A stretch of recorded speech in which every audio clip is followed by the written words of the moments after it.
Hi, this is Ian again of Inside Moto, and we are here at Honda Safety Driving Center. So thank you Honda Philippines Incorporated for having us today.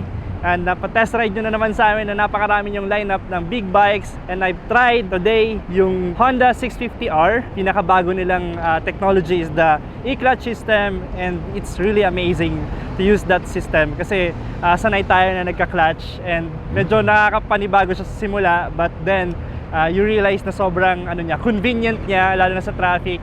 Hindi ka na downshift, alam mo yun, kahit na naka second gear, third gear ka, hindi basta-basta magbabag down yung motor mo.